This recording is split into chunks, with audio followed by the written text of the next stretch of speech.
Hello दोस्तों, अनजान voice में आपका स्वागत है। यह एक ऐसी गर्भवती स्त्री की कहानी है जिसके गर्भ के दौरान चांद ग्रहण लगता है। वह एक अच्छे खानदान की लड़की थी, मगर कायस्थों में शादी होने के बाद लड़की को मात्र बच्चा जनने की मशीन समझ लिया जाता है। गर्भवती होने और उस पर भी ग्रहण के औकात में भी घरेलू जिम्मेदारियां निभानी पड़ती हैं। ऐसे में उसे अपने मायके की याद आती है कि वहां ग्रहण के औकात में कैसे दान किया जाता था और गर्भवती के लिए बहुत सारे कामों को करने की मनाही थी। ये सब सोचते हुए अचानक वह सब कुछ छोड़कर भाग जाने का फैसला करती है। रूप, शिब्बू, कत्थू और मुन्ना।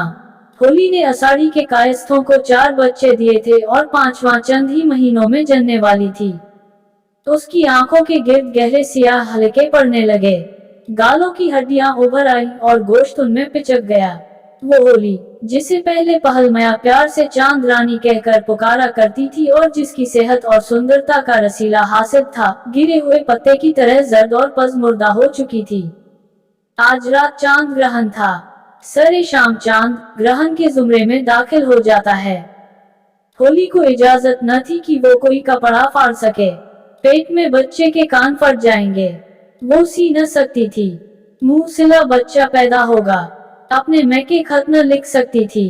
तो उसके टेढ़े मेढ़े हुरूफ बच्चे के चेहरे पर लिखे जाएंगे और अपने मैके खत लिखने का उसे बड़ा चाव था। मैके का नाम आते ही उसका तमाम जिस्म एक न मालूम जज्बे से कांप उठता। वो मैके थी तो उसे ससुराल का कितना चाव था, लेकिन अब वो ससुराल से इतनी सैर हो चुकी थी कि वहां से भाग जाना चाहती थी। इस बात का उसने कई मर्तबा तहया भी किया, लेकिन हर दफा नाकाम रही। उसके मैके अषाढ़ी गांव से 25 मील के फासिला पर थे। समुंदर के किनारे हर फूल बंदर पर शाम के वक्त स्टीमर लॉन्च मिल जाता था और साहिल के साथ साथ 1.5-2 घंटे की मुसाफ के बाद उसके मैके गांव के बड़े मंदिर के जंग खुर्दा कलश दिखाई देने लगते। आज शाम होने से पहले रोटी चौका बर्तन के काम से फारिग होना था। माया कहती थी ग्रहण से पहले रोटी वगैरह खा लेनी चाहिए, वगरना हर हरकत पेट में बच्चे के जिस्म और तकदीर पर असरअंदाज होती है। गोया वो बदजेब फराग नथुनों वाली मटीली माया अपनी बहू हमीदा बानो के पेट से किसी अकबर आजम की मुतवक्के है। 4 बच्चों, 3 मर्दों, 2 औरतों, 4 भैंसों पर मुश्तमिल बड़ा कुंबा और अकेली होली। दोपहर तक तो होली बर्तनों का अंबार साफ करती रही, फिर जानवरों के लिए बिनौले, खली और चने भिगोने चली, हत्ता कि उसके कूल्हे दर्द से फटने लगे और बगावत पसंद बच्चा पेट में अपनी बेबिजात मगर होली को तड़पा देने वाली हरकतों से एहतिजाज करने लगा। होली शिकस्त के एहसास से चौकी पर बैठ गई, लेकिन वो बहुत देर तक चौकी या फर्श पर बैठने के काबिल न थी और फिर माया के ख्याल के मुताबिक चौड़ी चकली चौकी पर बहुत देर बैठने से बच्चे का सर चपटा हो जाता है। मूंगा हो तो अच्छा है। कभी कभी होली माया और कायस्थों की आंख बचाकर खाट पर सीधी पड़ जाती और एक शिकमपुर कुतिया की तरह टांगों को अच्छी तरह से फैलाकर जमाए लेती और फिर उसी वक्त कांपते हुए हाथ से अपने नन्हे से दोजख को सहलाने लगती। ये ख्याल करने से कि वो शीतल की बेटी है, वो अपने आप को रोक न सकती थी। शीतल सारंग देव ग्राम का एक मुतमव्विल साहूकार था और सारंग देव ग्राम के नवाह के 20 गांवों के किसान उससे ब्याज पर रुपया लेते थे। इसके बावजूद उसे कायस्थों के हाथ जलील किया जाता था। होली के साथ कुत्तों से भी बुरा सुलूक होता था। कायस्थों को तो बच्चे चाहिए, होली जहन्नम में जाए। गोया सारे गुजरात में ये कायस्थ ही कुलवधू कुल को बढ़ाने वाली बहू का सही मतलब समझते थे। हर साल 1.5 साल के बाद वो एक नया कीड़ा घर में रेंगता हुआ देखकर खुश होते थे और बच्चे की वजह से खाया पिया होली के जिस्म पर असर अंदाज नहीं होता था। शायद उसे रोटी भी इसीलिए दी जाती थी कि पेट में बच्चा मांगता है और इसीलिए उसे हमल के शुरू चाट और अब फल आजादाना दिए जाते थे। देवर है तो वो अलग पेट लेता है, होली सोचती थी, और सास के कोसने मार पीट से कहीं बुरे हैं, और बड़े कायस्थ जब डांटने लगते हैं तो पांव तले से जमीन निकल जाती है। उन सबको भला मेरी जान लेने का क्या हक है? रसीला की बात तो दूसरी है। शास्त्रों ने उसे परमात्मा का दर्जा दिया है, वो जिस छुरी से मारे उस छुरी का भला। लेकिन क्या शास्त्र किसी औरत ने बनाए हैं? और माया की तो बात ही अलहदा है। शास्त्र किसी औरत ने लिखे होते तो वो अपनी हम जिन्स पर इससे भी ज्यादा पाबंदियां आयद करती। राहु अपने नए भेष में निहायत इत्मीनान से अमृत पी रहा था। चांद और सूरज ने विष्णु महाराज को इसकी इत्तिला दी और भगवान ने सुदर्शन से राहु के 2 टुकड़े कर दिए। उसका सर और धड़ दोनों आसमान पर जाकर राहु और केतु बन गए। सूरज और चांद दोनों उनके मकरूज हैं। अब वो हर साल 2 मर्तबा चांद और सूरज से बदला लेते हैं और होली सोचती थी। भगवान के खेल भी न्यारे हैं। और राहु की शक्ल कैसी अजीब है। एक काला सा राक्षस शेर पर चढ़ा हुआ देखकर कितना डर आता है। रसीला भी तो शक्ल से राहु ही दिखाई देता है। मुन्ना की पैदाइश पर अभी 40वां भी न नहाई थी तो अमौजूद हुआ। क्या मैंने भी उसका कर्जा देना है? उस वक्त होली के कानों में माँ बेटे के आने की भनक पड़ी। होली ने दोनों हाथों से पेट को संभाला और उठ खड़ी हुई और जल्दी से तवे को धीमी धीमी आंच पर रख दिया। अब उसमें झुकने की ताब न थी कि फूंके मारकर आग जला सके। उसने कोशिश भी की लेकिन उसकी आंखें फटकर बाहर आने लगी। रसीला एक नया मरम्मत किया हुआ छाछ हाथ में लिए अंदर दाखिल हुआ। उसने जल्दी से हाथ धोए और मुंह में कुछ बड़बड़ाने लगा। उसके पीछे माया आई और आते ही बोली, बहू अनाज रखा है क्या?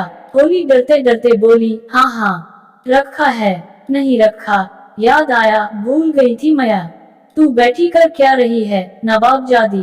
होली ने रहम जुयाना निगाहों से रसीले की तरफ देखा और बोली, जी मुझसे अनाज की बोरी हिलाई जाती है कहीं? मायाला जवाब हो गई और यूं भी उसे होली की निस्बत उसके पेट में बच्चे की ज्यादा परवाह थी। शायद इसीलिए होली की आंखों में आंखें डालते हुए बोली, तूने सुरमा क्यों लगाया है री? रान जानती भी है आज गहन है जो, बच्चा अंधा हो जाए तो तेरे ऐसी बेसवा उसे पालने चलेगी। होली चुप हो गई और नजरें जमीन पर गाड़े हुए मुंह में कुछ बड़बड़ाती गई। और सब हो जाए लेकिन रान की गाली उसकी बर्दाश्त से बाहर थी। उसे बड़बड़ाते देखकर माया और भी बकती जगती चाबियों का गुच्छा तलाश करने लगी। एक मैले शमादान के करीब सुरमा पीसने का खरल रखा हुआ था। उसमें से चाबियों का गुच्छा निकालकर वो भंडारे की तरफ चली गई। रसीले ने एक पुरहवस निगाह से होली की तरफ देखा। उस वक्त होली अकेली थी। रसीले ने आहिस्ता से आंचल को छुआ। होली ने डरते डरते दामन झटक दिया और अपने देवर को आवाजें देने लगी, गोया दूसरे आदमी की मौजूदगी चाहती है। इस कैफियत में मर्द को ठुकरा देना मामूली बात नहीं होती। रसीला आवाज को चबाते हुए बोला, मैं पूछता हूँ भला इतनी जल्दी काहे की थी? जल्दी कैसी? रसीला पेट की तरफ इशारा करते हुए बोला, यही। तुम भी तो कुतिया हो कुतिया। होली सहम कर बोली, तो इसमें मेरा क्या कसूर है? होली ने नादानिस्तगी में रसीले को वहशी, बदचलन, हवसरान सभी कुछ कह दिया। चोट सीधी पड़ी। रसीले के पास इस बात का कोई जवाब न था। लाजवाब आदमी का जवाब चपत होती है और दूसरे लम्हे में उंगलियों के निशान होली के गालों पर दिखाई देने लगे। उस वक्त माया माश की एक टोकरी उठाए हुए भंडारे की तरफ से आई और बहू से बदसलूकी करने की वजह से बेटे को छिड़कने लगी। होली को रसीले पर तो गुस्सा न आया, अलबत्ता माया की दर्द से जल भून गई। रांड आप मारे तो उससे भी ज्यादा, और जो बेटा कुछ कहे तो हमदर्दी जताती है, बड़ी आई है। होली सोचती थी कल रसीला ने मुझे इसलिए मारा था कि मैंने उसकी बात का जवाब नहीं दिया, और आज इसलिए मारा है कि मैंने बात का जवाब दिया है। मैं जानती हूँ वो मुझसे क्यों नाराज है, क्यों गालियां देता है।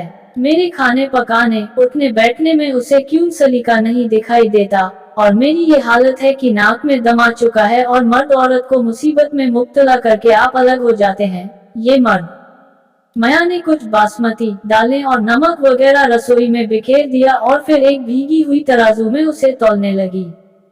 तराजू गीला था, ये माया भी देख रही थी, और जब बासमती चावल पेंदे में चिमट गए तो बहू मरती करती फुहर हो गई और आप इतनी सुघड़ की नए दुपट्टे से पेंडा साफ करने लगी। जब बहुत मैला हो गया तो दुपट्टे को सर पर से उतार कर होली की तरफ फेंक दिया और बोली, लेट धो डाल। अब होली नहीं जानती बेचारी कि वो रोटियां पकाए या दुपट्टा धोए। बोले या न बोले, हिले या न हिले, वो कुतिया है या नवाब जादी। उसने दुपट्टा धोने ही में मसलहत समझी। उस वक्त चांद ग्रहण के जुमरे में दाखिल होने वाला ही होगा। बच्चा धुले हुए कपड़े की तरह चुरमुर सा पैदा होगा और अगर माह 2 माह बाद बच्चे का बुरा सा चेहरा देखकर उसे कोसा जाए तो उसमें होली का क्या कसूर है। लेकिन कसूर और बेकसूरी की तो बात ही अलहदा है, क्योंकि ये कोई सुनने के लिए तैयार नहीं कि इसमें होली का गुनाह क्या है। सब गुनाह होली का है। उसी वक्त होली को सारंग देव ग्राम याद आ गया। किस तरह वो असोच के शुरू में दूसरी औरतों के साथ गरबा नाचा करती थी और भाभी के सर पर रखे हुए घड़े के सुराखों में से रोशनी फूट फूट कर दालान के चारों कोनों को मुनव्वर कर दिया करती थी। उस वक्त सब औरतें अपने हिना मालिदा हाथों से तालियां बजाया करती थी और गाया करती थी। माहिंदी त्वादी मालवी एनु रंग गयो गुजरात रे, माहिंदी रंग लागयो रे। उस वक्त वो एक उछलने कूदने वाली अल्हड़ छोकरी थी, एक बहार ओ काफिया से आजाद नज्म, जो चाहती थी पूरा हो जाता था। घर में सबसे छोटी थी, नवाब जादी तो न थी, और उसकी सहेलियां, वो भी अपने अपने कर्ज ख्वाहों के पास जा चुकी होंगी। सारंग देव ग्राम में ग्रहण के मौके पर जी खोलकर दान पुण्य किया जाता है। औरतें इकट्ठी होकर त्रिवेदी घाट पर स्नान के लिए चली जाती हैं।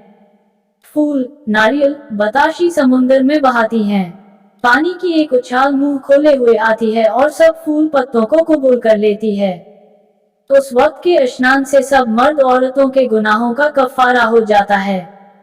उन गुनाहों का जिनका इर्तिकाब लोग गुज़िश्ता साल करते रहे हैं, स्नान से सब पाप धुल जाते हैं। बदन और रूह पाक हो जाती है। समुंदर की लहर लोगों के सब गुनाहों को बहाकर दूर, बहुत दूर, एक नामालूम, नाकाबिले पैमाइश समुंदर में ले जाती है। 1 साल बाद फिर लोगों के बदन गुनाहों से आलूदा हो जाते हैं, फिर गहना जाते हैं।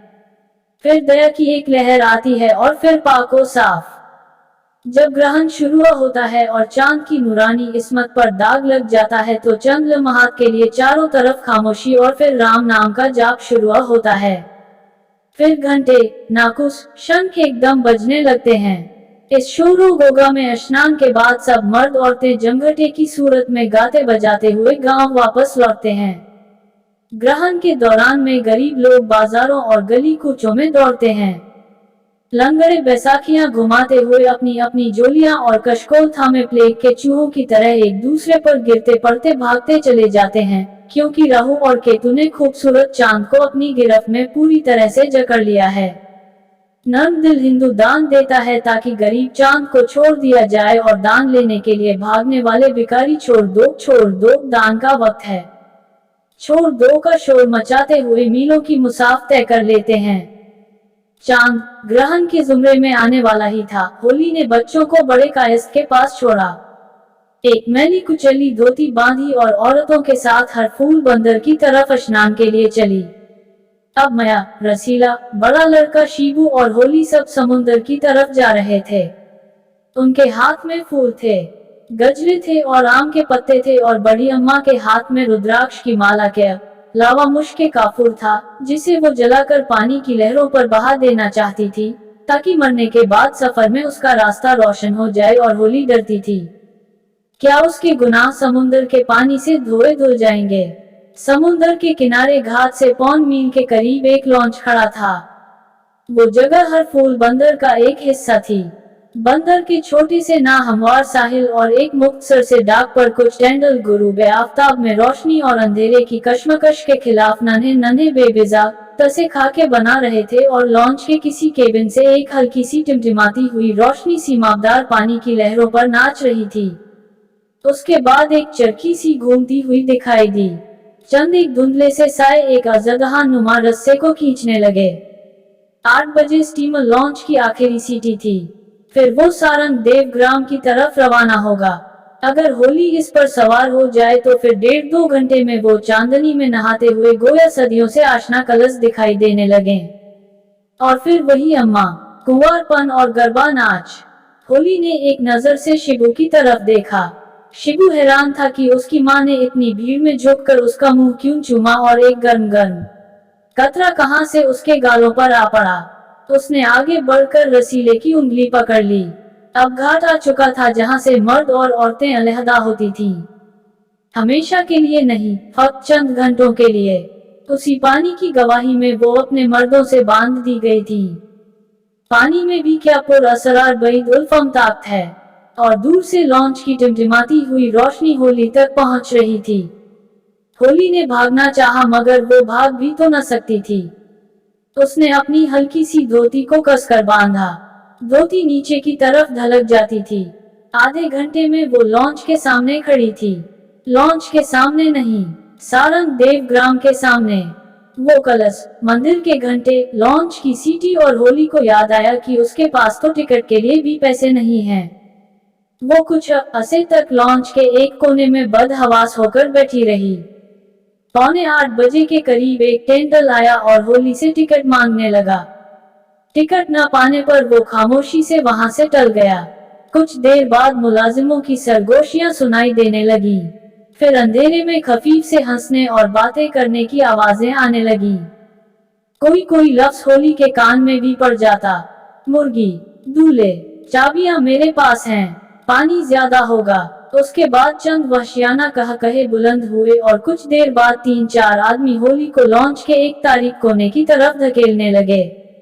उसी वक्त आबकारी का एक सिपाही लॉन्च में वारिद हुआ। जबकि दुनिया होली की आंखों में तारीख हो रही थी, होली को उम्मीद की एक शुआ दिखाई दी। वो सिपाही सारंग देव ग्राम का ही एक छोकरा था और मैके के रिश्ते से भाई था। 6 साल हुए वो बड़ी उमंगों के साथ गांव से बाहर निकला था और साबरमती फांद कर किसी नामालूम देश को चला गया था। कभी कभी मुसीबत के वक्त इंसान के हवास बजा हो जाते हैं। होली ने सिपाही को आवाज से ही पहचान लिया और कुछ दिलेरी से बोली, कत्थू राम। कत्थू राम ने भी शीतल की छोकरी की आवाज पहचान ली। बचपन में वो उसके साथ खेला था।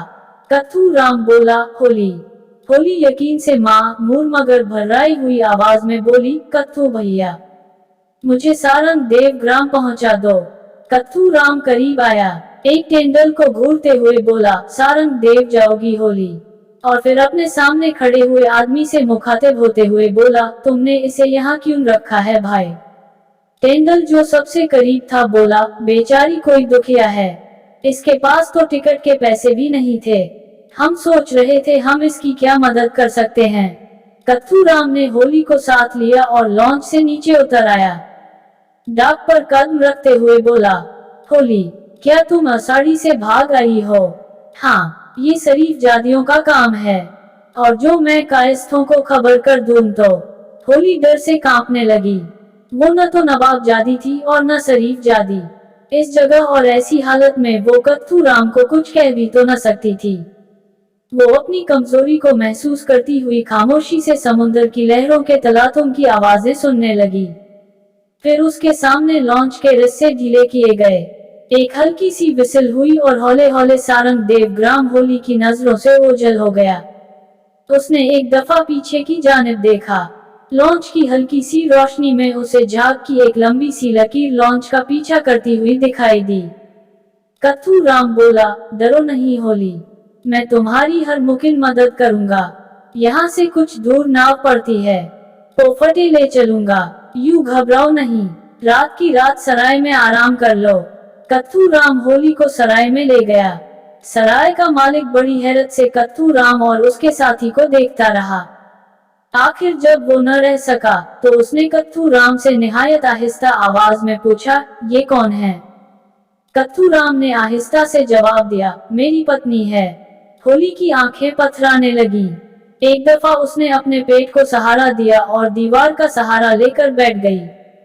कत्थू राम ने सराय में एक कमरा किराए पर लिया। होली ने डरते डरते उस कमरे में कदम रखा। कुछ देर बाद कत्थू राम अंदर आया तो उसके मुंह से शराब की बू आ रही थी। समुंदर की एक बड़ी भारी उछाल आई। सब फूल, बताशी, आम की टहनियां, गजरे और जलता हुआ मुश्क काफूर बहा कर ले गई। उसके साथ ही इंसान के मुहीब तरीन गुनाह भी लेती गई। दूर, बहुत दूर, एक नामालूम, बूर, नाकाबिले पैमाइश समुंदर की तरफ, जहां तारीकी ही तारीकी थी। फिर शंख बजने लगे। उस वक्त सराय में से कोई औरत निकलकर भागी। सरपट, बगटुट, वो गिरती थी, भागती थी, पेट पकड़कर बैठ जाती, हांफती और दौड़ने लगती। उस वक्त आसमान पर चांद पूरा गहना चुका था। राहु और केतु दोनों ने जी भर कर कर्जा वसूल किया था। दो धुंधले से साए उस औरत की मदद के लिए सरासीमा इधर उधर दौड़ रहे थे। चारों तरफ अंधेरा ही अंधेरा था और दूर अषाढ़ी से हल्की हल्की आवाजें आ रही थी। दान का वक्त है, छोड़ दो, छोड़ दो, छोड़ दो। हर फूल बंदर से आवाज आई, पकड़ लो, पकड़ लो, पकड़ लो, छोड़ दो, दान का वक्त है, पकड़ लो, छोड़ दो। दोस्तों, कहानी कैसी लगी कमेंट बॉक्स में जरूर बताएं और अगर आप हिंदी कहानियां सुनना पसंद करते हैं तो हमारे चैनल को जरूर सब्सक्राइब करें और बेल आइकन जरूर दबाएं।